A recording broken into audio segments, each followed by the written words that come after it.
तक पहुंचने का आवागमन का साधन नाव था। नाव में लोग जो है आना जाना करते थे। एक बार क्या हुआ, उस गांव में महामारी फैल गई और महामारी इतनी जोर से फैली कि लोग जो है कंट्रोल नहीं कर पाए, क्योंकि शायद उस समय कोई डॉक्टर, कोई दवाई की व्यवस्था ना हो पाई हो। महामारी इतनी फैली कि गांव के आधे से अधिक लोग जो है काल के गाल में समा गए, मृत्यु हो गई। गांव में हाहाकार मच गया। बचे हुए लोग कुछ सामान लेकर के केक करके उस गांव से निकलने लगे। धीरे धीरे करके उस गांव के बहुत लोग निकल गए। अंतिम में नाविक जो है उस गांव में जा कर के गुहार लगाए, मुनियादी करा दिए कि आज इस गांव से जिसको निकलना है वो आ जाए, कल मैं इस गांव में नहीं आऊँगा। क्योंकि सबको अपने अपने जीवन की सबकी चिंता रहती है। नाविक को भी लगा कि कहीं बार बार इस गांव में आऊँगा तो महामारी की चपेट में मैं भी ना आ जाऊँ, मेरा जीवन ही समाप्त न हो जाए। इसलिए नाविक जो है उस गांव में मुनियादी करा दिए सुबह सुबह कि आज जिसको इस गांव से निकलना हो आ जाए, कल ये नाविक इस गांव में दोबारा नहीं आएगा। सबसे पहले भिखारी आया नाव में बैठने के लिए। भिखारी ने कहा कि नाविक भाई, मुझे नदी पार करा देना, लेकिन मेरे पास देने के लिए पैसे नहीं हैं। केवल मैं भगवान से केवल प्रार्थना कर सकता हूँ, तुम्हारे लिए दुआएं मांग सकता हूँ। इसके अलावा मेरे पास कुछ भी नहीं है, क्योंकि मैं भीख मांग करके खाता हूँ। मेरे पास देने के लिए रुपये पैसे नहीं हैं।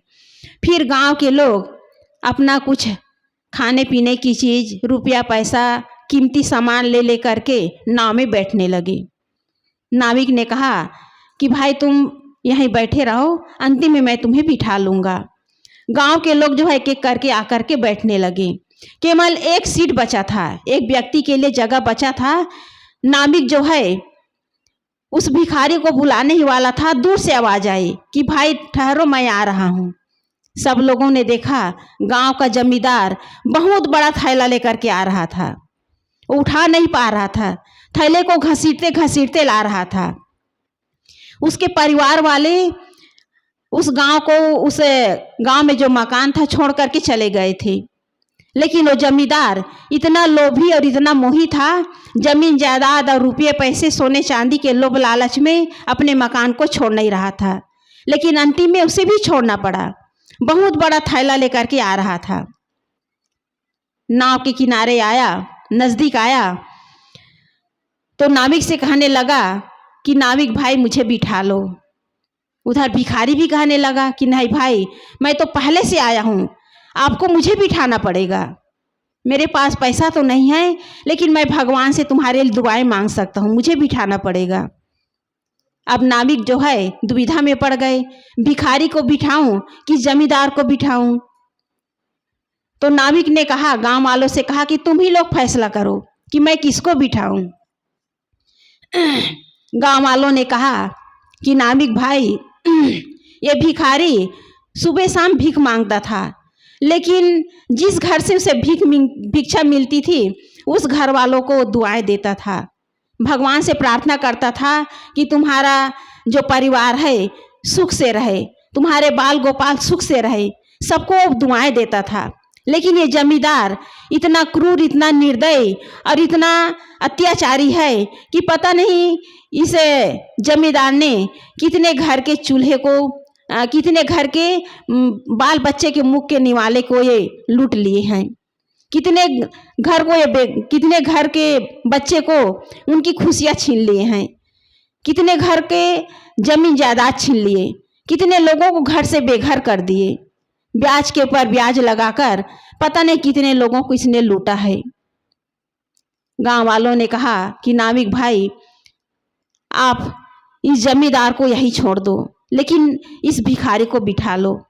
जमींदार ने कहा कि नाविक भाई, मेरे इस थैले में रुपये पैसे सोना चांदी सब कुछ है, ये पूरा रुपया पैसा सोना चांदी ले लो, लेकिन मुझे नदी पार करा दो।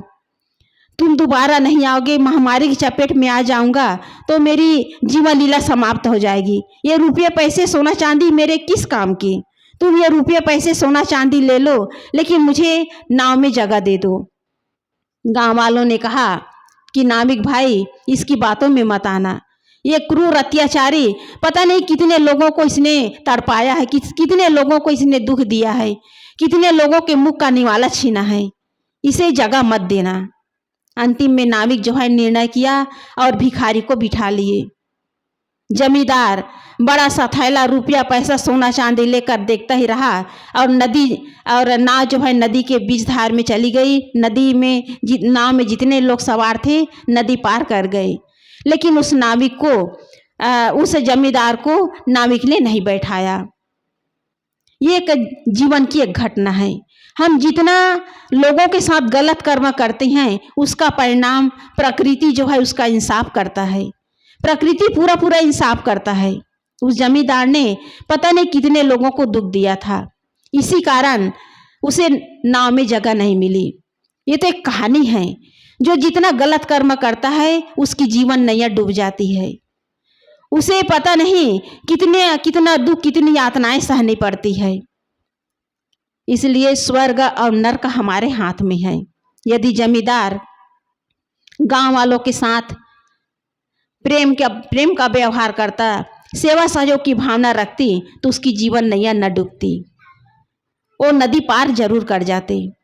तो इस तरह हम अपने जीवन में यदि स्वर्ग चाहते हैं, अपने जीवन में सुख शांति चाहते हैं, तो हम किसी के साथ ऐसा व्यवहार न करें कि अंतिम में हमें भी रोना पड़ेगा, हमें भी पश्चाताप न करना पड़े। ऐसा व्यवहार हम न करें।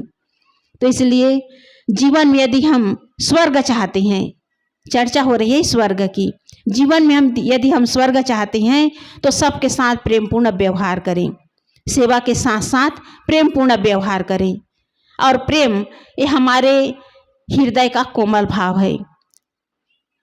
और हमारे हृदय में प्रेम तभी उद्घाटित होगा जब हमारे अंदर सेवा और समर्पण की भावना हो, त्याग की भावना हो, तब वो प्रेम उत्पन्न होगा।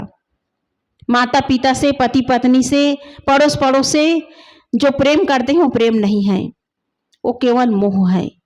मोह में स्वार्थ की भावना होती है, लेकिन प्रेम में त्याग की भावना होती है। जो जितना प्रेम करता है उतना वो समर्पण भाव से, त्याग भाव से दूसरों के साथ सुंदर व्यवहार करता है। उसके अंदर किसी भी प्रकार के स्वार्थ की भावना नहीं रहती। जो स्वार्थी होता है वो कभी किसी से प्रेम नहीं कर सकता। प्रेम उसी के हृदय में उद्घाटित होता है जिसका हृदय विशाल होता है, जिसके अंदर स्वार्थ की भावना नहीं रहती, जिसके अंदर दूसरों के प्रति कटुता की भावना नहीं रहती। तो प्रेम उसी के अंदर उद्घाटित होता है जिसके अंदर सबके प्रति प्रेम की भावना होती है। और वो प्रेम हमारे हृदय का, हमारे आत्मा का एक खुलापन है, कोमल भाव है। और उस भाव को उद्घाटित करने के लिए हमें अपने अंदर के अहंकार और जो स्वार्थ की भावना है उसका त्याग करना पड़ेगा।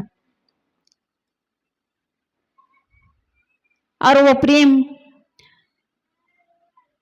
और उस स्थिति तक पहुंचने के लिए जो साधक होते हैं, जो महापुरुष होते हैं, अपने जीवन में साधना करते हैं।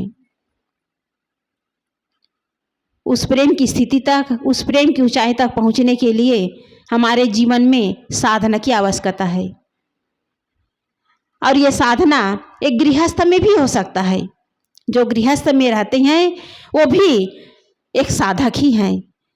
अपने घर में जो प्रेम का माहौल है, अपने घर परिवार में जो मधुरता का जो व्यवहार है, वो भी एक साधना है। तो हमें चाहिए कि हम सबके साथ मधुरता का व्यवहार करें। और ये व्यवहार हमारे जीवन में तभी उद्घाटित होगा जब हम औरों के दुख दर्द को समझने का प्रयास करें। कोई हमारे साथ प्रतिकूल व्यवहार करे, हमारी निंदा करे, आलोचना करे, बुराई करे, तब भी हम विचलित ना हो, तब वो प्रेम उद्घाटित होता है। भगवान महावीर के जीवन की घटना है। भगवान महावीर जंगल में बैठे हुए थे और एक व्यक्ति आया जो बड़ा क्रूर स्वभाव का था। और उसे पता नहीं उसके मन में कैसी क्रूरता आ गई कि भगवान महावीर ध्यान में बैठे हुए थे, लकड़ी का कील उसके कान में ठोक दिए। भगवान महावीर जो है उफ भी नहीं किए, थोड़ा भी उसके मन से, उसके जुबान से आह भी नहीं निकला। भ्रमण करते करते दूसरे गांव में पहुंचे।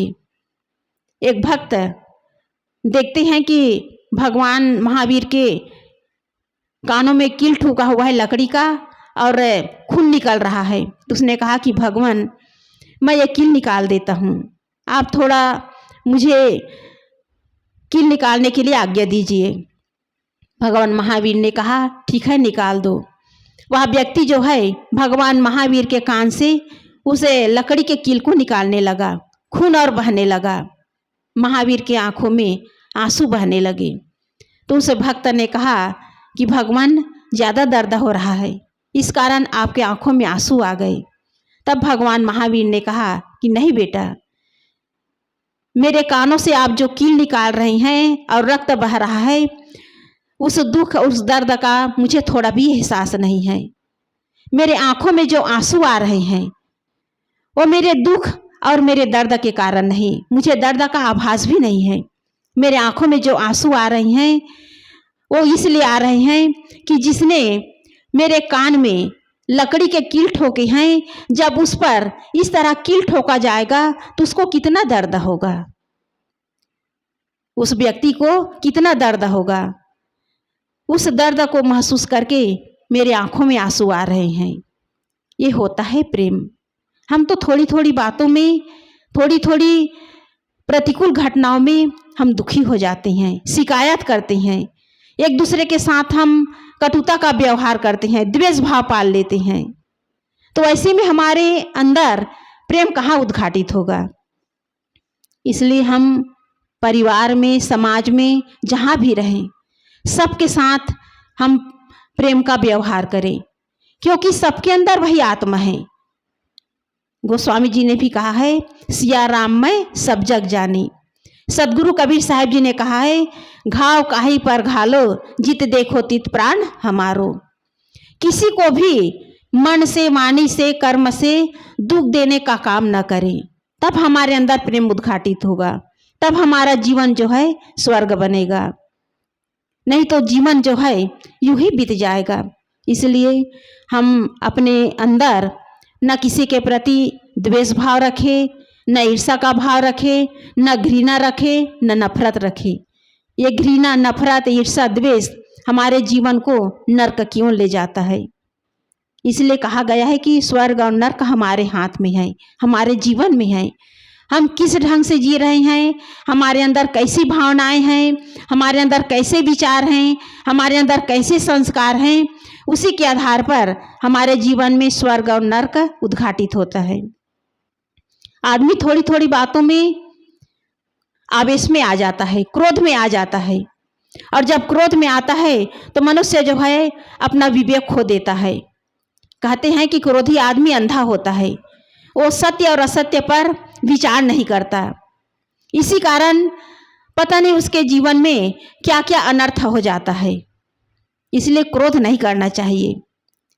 एक बार एक महात्मा जी प्रवचन दे रहे थे, स्वर्ग और नरक पर प्रवचन दे रहे थे, और उसे प्रवचन को सुनने के लिए बहुत श्रोतागण उपस्थित थे, और उस प्रवचन को सुनने के लिए एक सैनिक भी उपस्थित थे। जब प्रवचन समाप्त हुआ तो सभी श्रोतागण जो है एक एक करके अपना घर प्रस्थान करने लगे। कुछ श्रोतागण बचे हुए थे और सैनिक बचा हुआ था। तो सैनिक ने कहा कि महात्मा जी, आपका प्रवचन आज बहुत मार्मिक था, आप ये बताइए कि क्या वास्तव में स्वर्ग और नरक होता है। आप बताइए कि वास्तव में स्वर्ग और नरक होता है कि नहीं। महात्मा जी ने कहा, ये तो केवल एक थ्योरी सुने हैं, इसे प्रैक्टिकल में बताना पड़ेगा। महात्मा जी पहुंचे हुए संत थे, उन्होंने कहा कि ये तो केवल एक थ्योरी सुने हैं, इसे प्रैक्टिकल में बताना पड़ेगा। महात्मा जी ने कहा कि अच्छा बेटा बताओ, तुम करते क्या हो। तो उसने बड़े गर्व से अहंकार से कहा कि मैं बहुत बड़ा सैनिक हूँ और तलवारबाजी में मुझे कई पुरस्कार मिले हैं, तलवारबाजी में मुझे कई पुरस्कार मिले हैं। तो महात्मा जी तो परीक्षा ले रहे थे। उसने कहा कि बेटा तुम बता रहे हो कि बहुत बड़े सैनिक हो, लेकिन तुम्हारा चेहरा तो भिखारी जैसा लग रहा है। महात्मा जी ने कहा कि तुम्हारा चेहरा तो भिखारी जैसा लग रहा है। एक सैनिक का चेहरा शौर्य से भरा होता है, उसका चेहरा चमकता रहता है, उसके चेहरे में देश के प्रति एक प्रेम रहता है, लेकिन तुम्हारा चेहरा तो मायूस है, उखड़ा हुआ है, भिखारी जैसा है। सैनिक अपने आपे से बाहर हो गया। वो तलवार रखा हुआ था म्यान में, तुरंत तलवार खींचा और कहने लगा कि महात्मा जी अभी मैं तुम्हें ढेर कर सकता हूँ। फिर उसे ख्याल आया अगल बगल में भक्त लोग बैठे हुए थे, पहुँचे हुए महात्मा हैं और महात्मा जी के साथ मैं ऐसा व्यवहार नहीं कर सकता, महात्मा जी के साथ मैं ऐसा व्यवहार नहीं कर सकता। तुरंत तलवार को म्यान में रख लिए। महात्मा जी ने फिर एक वार किया, कहा कि सैनिक तुम्हें अपने तलवारबाजी का बड़ा अहंकार है, लेकिन मेरे ख्याल से मेरे सर क्या तुम एक गाजर को भी नहीं काट सकती। अब उसका आवेश और भर गया, उसका गुस्सा फिर दोबारा उफान पर चढ़ गया। वो तुरंत तलवार खींचा और कहने लगा कि महात्मा जी अब तो मैं तुम्हें नहीं छोड़ूंगा, अब तो तुम्हें बता करके ही रहूंगा कि मेरे अंदर कितनी वीरता है। तब महात्मा जी ने जो भक्त बैठे हुए थे उनकी ओर संकेत करते हुए कहा कि भक्त देख रहे हो, इसके अंदर नर का प्रतिबिंबित हो रहा है, इसके जीवन में नर का प्रतिबिंबित हो रहा है, ये नरक में जीवन जी रहा है। सैनिक तुरंत तलवार नीचे रख दिए और उसका सिर झुक गया, आंखों में आंसू बहने लगे, कहने लगे कि महात्मा जी मुझे माफ कर दो। तब महात्मा जी ने कहा कि देखिए अब इसके अंदर स्वर्ग उतर आया है, अब इसके जीवन में स्वर्ग उतर आया है, इसलिए स्वर्ग और नरक हमारे जीवन में है। ये हमारा जीवन पशुता से मनुष्यता की यात्रा है, दानव से देव की यात्रा है, लेकिन हमारी यात्रा किस ओर जा रही है इस पर ध्यान देने की आवश्यकता है। यदि बात बात में हम क्रोधित हो रहे हैं, आवेश में आ रहे हैं, निंदा चुगली बुराई में यदि डूबे हुए हैं, तो निश्चय हमारे जीवन में नरक ही नरक है। और यदि हमारे अंदर सदाचार है, सद्गुण है, हमारे अंदर दया क्षमा का भाव है, तो निश्चय हमारे जीवन में स्वर्ग है। इसलिए देव और दानव, पशुता और प्रभुता ये हमारे जीवन में उद्घाटित होता है। हमें चाहिए कि हम पाश्विक वृत्ति, पशुता की वृत्ति को छोड़ करके हम प्रभुता की वृत्ति को अपनाएं, मनुष्यता की वृत्ति को अपनाएं, तब हमारा ये जीवन सुंदर बन सकता है। हम विचार नहीं करते, इसी कारण रात और दिन राग में, द्वेष में, ईर्ष्या में, क्रोध में जल रहे हैं, और यही हमारे जीवन में नरक स्थापित करता है। इसलिए चाहिए कि हम अपने जीवन में यदि सुख चाहते हैं, शांति चाहते हैं, तो हम अपने अंदर जो विकार हैं, अपने अंदर जो कमियां हैं, उसे निकालने का प्रयास करें। पशु पक्षी, कीड़े मकोड़े, इनके अंदर न ईर्ष्या की भावना है, न द्वेष की भावना है, न बैर विरोध की भावना है। ये सारे विकार किसके अंदर है? मनुष्य के अंदर। मनुष्य गलत आदतों के शिकार होकर के अपने अंदर जो सद्वृत्ति है उसको छोड़ दिए हैं, इसी कारण उसके जीवन में पशुतापन आ गया है। इसलिए चाहिए कि हम इस यात्रा को सुखद बनाना चाहते हैं, तो अपने अंदर जो पशुता वृत्ति है उसे छोड़ने का प्रयास करें, तब हमारे अंदर मानवता आएगी, तब हम सही मायने में एक इंसान कहला सकते हैं। इसलिए चाहिए कि अपने अंदर जो क्रोध है, अपने अंदर जो राग द्वेष है, ईर्ष्या, घृणा, नफरत की भावना है, इसे धीरे धीरे निकालने का प्रयास करें। ये विकार यदि हमारे जीवन से निकल गया तो निश्चय ही हम मन से, वाणी से, कर्म से कभी हम अपने जीवन में दुखी नहीं हो सकते, न किसी को दुख दे सकते हैं, न स्वयं दुखी हो सकते हैं। फिर तो हमारे जीवन में सुख ही सुख है। इसलिए जितना हो सके हम अपने विकारों को हटाने का प्रयास करें, अपने मन को, अपने चित्त को शुद्ध करने का प्रयास करें। जितना हमारा चित्त शुद्ध होगा उतना ही हमारा जीवन भी शुद्ध होगा। इसलिए मन में जो विकार है, मन में जो गलत संस्कार है, मन में जो ग्रंथियां हैं, मन में जो गांठें हैं, उसे खोलने का प्रयास करें। मन की गांठें खुल गई तो निश्चय हमारा मन निर्मल हो गया, और मन निर्मल हो गया तो पूरी सृष्टि हमारे साथ में है।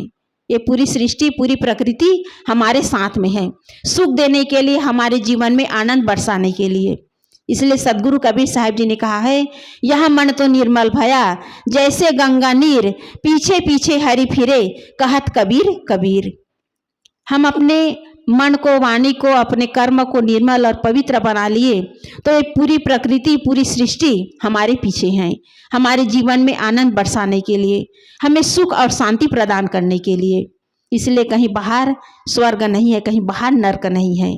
हम सदाचार, सद्गुण और सद्विचारों को धारण यदि करते हैं तो निश्चय हमारे जीवन में स्वर्ग है।